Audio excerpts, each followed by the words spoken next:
It's January 26, 2026 in these UnUnited States.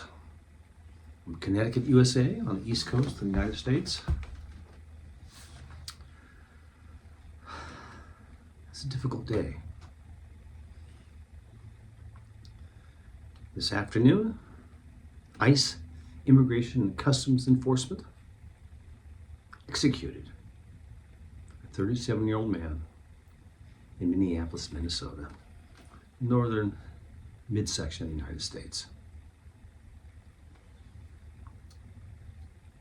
The man held, I think, without question, at least in my heart, in my mind, the most selfless job ever.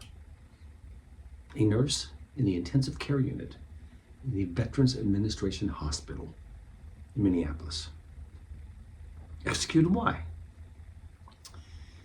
He used his cell phone to record video of these immigration and customs enforcement officials, officers, who dress like stormtroopers, wear camouflage fatigues, which don't work in urban environments, cover their faces, carry machine guns, wear flak jackets. Yeah, it's performative.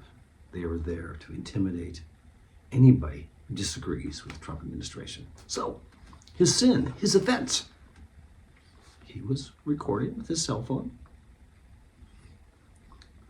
these ICE officers intimidating, pushing, punching people. And one of them, a woman, I don't know how old she was, walked up with her cell phone to record this ICE official. He pushed her in the chest, knocked her to the ground. This young man, 37-year-old man, stood between the ICE officer and the woman he'd knocked to the ground. He held his hand up. Yeah, what did he get for that? He got tear gas in the face and punched.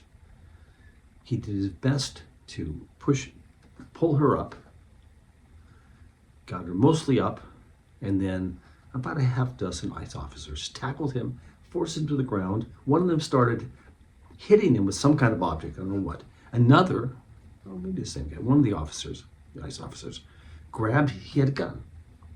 He was in no position to use his gun.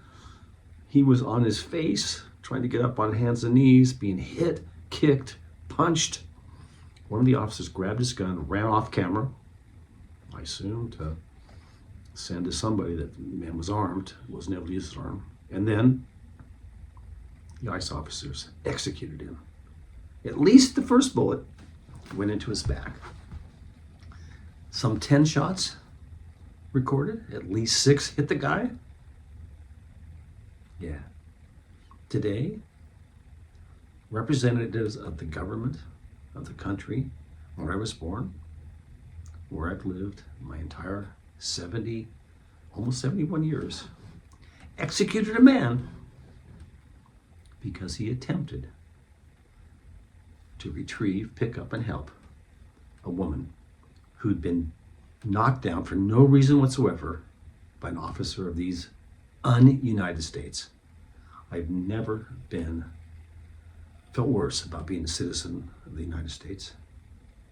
And I have never been happier to have incurable metastatic cancer. Never thought I'd say that. So, what is this in my lap? It is a 1929 Nick Lucas special model from the rarest of all Gibson guitars. Beat to excrement. Original owner lived in Tasmania. Played in a Hawaiian band in Tasmania, at least Hawaiian band from the photographs. And I got it from his granddaughter. Long, hard process. Didn't have a case. Sat in a shed in Tasmania without a case for at least 7 decades. And, it's a beautiful thing that suffered some trauma, but can still render beauty.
think art and beauty might save us, if anything saves us.